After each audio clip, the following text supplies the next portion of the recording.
Hello YouTubers, Alaska Prepper here. So I pledged that this month I'm not going to make any videos that are really negative, but this video here, ladies and gentlemen, is more of an informative video. If you all remember from watching my several videos where I talk about this, I've always said that there will come a time where the people, and I mean we, the American people, are in such destitute and so desperate that we will accept anything that government puts in front of us. And I come across this article and it says, after this new wave of lockdowns, most people will accept any solution because they'll be so desperate. And I just wanted to show you something that, in my opinion, this has been the plan all along. And this is what I want to show you. I went ahead and pulled up some of the largest stocks or companies that there are here in the US. And I wanted to show you this. And then I wanted to pose a question to you all. This is Amazon. Right now, one share of Amazon stock is $3,203. Since March, if you look down here, I went ahead and started all of these charts starting in March, okay?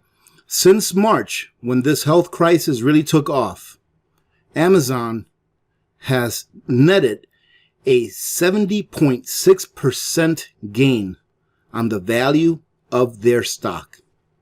70.6%, ladies and gentlemen. Walmart, 38.65%. Costco, you guys know that I love going to Costco, but look at this, 36.41%. And I have a point to make here, and I only have a few more of these to show you, but I'm trying to prove a point by showing you these charts as well. Let's see, with this one, let's bring this one over here to March. This is the Home Depot, 20.63%. This is Lowe's, 41%. Facebook, 49.38%. The NASDAQ, 44.14%. The Dow Jones, only 16%, ladies and gentlemen. This, I think, is the worst one, 16%. We have store closures all over the country. And we don't see any of these. Look at this. GNC, all right? And there's another point to be made on top of this, okay? Because these are still big companies. GNC, 1,200 stores this year closed. Pure Imports, 936. Stage Stores, 738. Men's Warehouse, 500. New York and Company, 405. GameStop, 320. Signet Jewelers, 300. Stein Mart, 281. Bed Bath & Beyond, 260. AT&T, 250. Victoria's Secret, 250. Chico's, 250. Tuesday Morning, 232. The Gap, 230. JCPenney, 204. And it goes on. What's missing, ladies and gentlemen? What's missing are all of the small businesses that have closed and will never reopen again. The worst fears of many American businesses are coming true, with no recovery in sight. 72,842 businesses across the U.S. have permanently closed, according to the latest research by Yelp. And of this 72,842, ladies and gentlemen, I would say that most of those are small mom and pops. Most of those are middle class people running a small business trying to keep their heads above water. Ladies and gentlemen, this was the plan from the beginning. This was the plan from the beginning. Why? And look, I'm picking companies that I actually use. I'm not going to lie to you. I like going to Costco. I like their product. I like their customer service. I like their prices. I like what they sell. However, why is it okay for a large supermarket chain like this, or Walmart, or any other large chain of stores?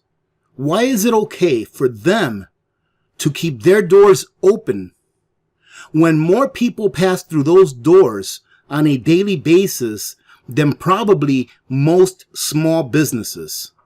More people pass through Walmart's doors on a daily basis probably in one day than most small businesses combined. Why is it okay for them to stay open and for the small businesses to close? You know why, ladies and gentlemen? And this is just me speculating, but because of this. I've stated it in the past, and I'll state it again. There will come a time when the average person, you, me, the average person out there who's a middle-class person trying to keep a roof over their head, trying to make enough money to feed their family, and maybe even achieve a little bit of that American dream and send their child to school so that their child can have a better life than they did. Why is it that they cannot stay open? You know why? Because the winners have already been chosen. The winners have been chosen. These are the winners. These are the winners. They have been chosen, and they are the ones that are being fed all of the liquidity that is being created by the banks. They are the ones that are being allowed to stay open so that the remainder of the middle class and the poor have to shut down and then have to go to government and ask for a handout. When people become desperate enough, those in power can get most of them to do just about anything.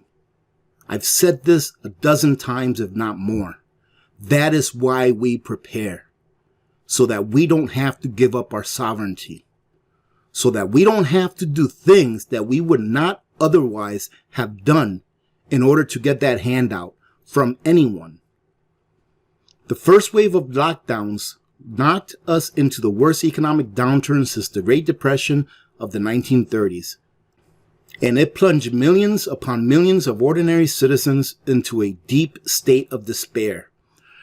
I remember saying a while back that we have to be careful because the solution to this health crisis may be more harmful than the health crisis itself. Now, ladies and gentlemen, I look at the numbers probably every other day or so.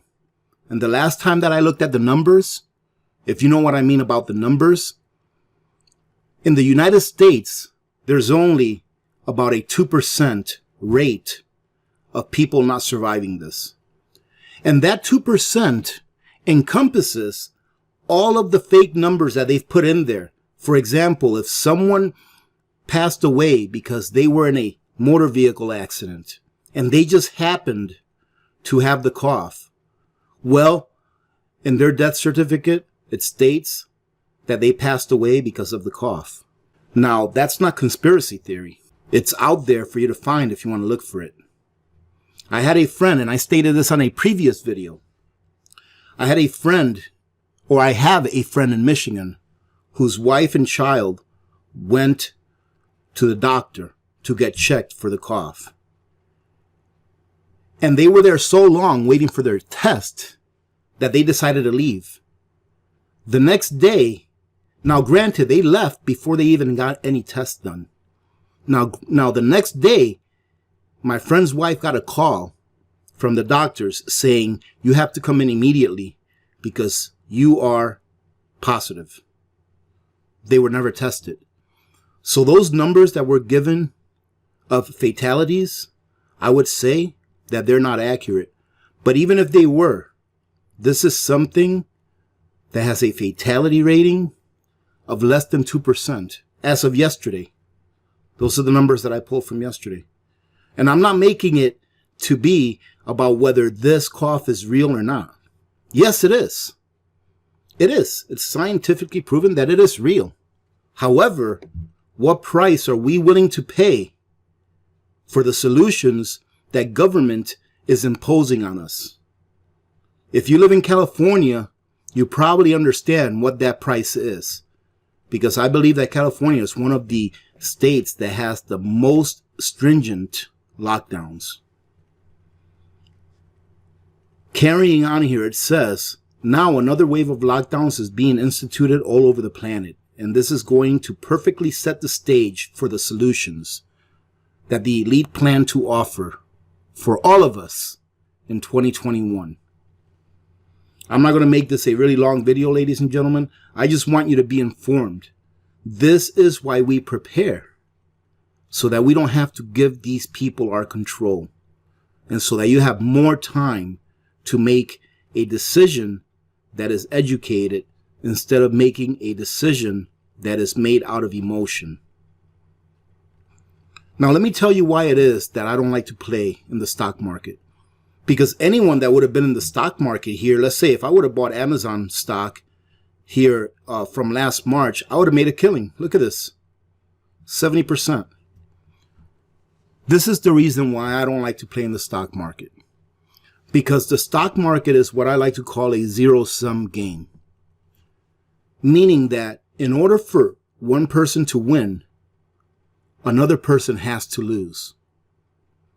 And when the government is deciding what companies win and which companies lose, then to me, I think it's immoral to participate in something where the average person who is getting in on it right now, the average person right now that has a buck to invest is asking themselves, should I leave that money in the bank where I'm making 1/3 or 3/100%, less than 1/10%? Should I leave that money in the bank where I'm making less than 1/100% or whatever it is? You know, well below what the inflation rate is. Or should I risk it in the stock market? And right now, I can just assume that most people that have a good amount of money in the bank, who still have money, are thinking about putting it in the stock market. And let me tell you this, ladies and gentlemen, I hope I am 100% wrong. But when the powers that be realize that most people that can be vested in the stock market are vested in the stock market, they are going to pull that plug. And that liquidity is going to drain from the stock market in a hurry. And it is not going to give the average person time to get their wealth out of there. Having said that, ladies and gentlemen, I hope you got something out of this. And I do hope that you are doing well. Listen, ladies and gentlemen, I put up a video reviewing a flashlight. Watch that video. Watch the whole thing, because that video acts as the entry video for our Christmas Bash giveaway. All right, our December holiday bash giveaway, giving away a whole bunch of stuff. But that video where I review the Through Night flashlight, which was posted on the 3rd of December 2020, is the entry video. Please make sure that you stay until the end and read the instructions on how to properly enter and how to properly claim your prize if you win. I've noticed that on a lot of the comments, people have not properly entered to win. All right, it looks like they may have seen the first 5 minutes of the video and then just left the comment. There is something specific about that video that you have to mention in the comments. And it is in the video, and it's not hidden. It's in plain sight. I even tell you guys when it's up there for you guys to see. So please go on there, because this December's giveaway is going to be awesome. All right. And I'm doing it because I appreciate every one of you that have decided to be part of the Alaska Prepper community. All right. So please go to that video.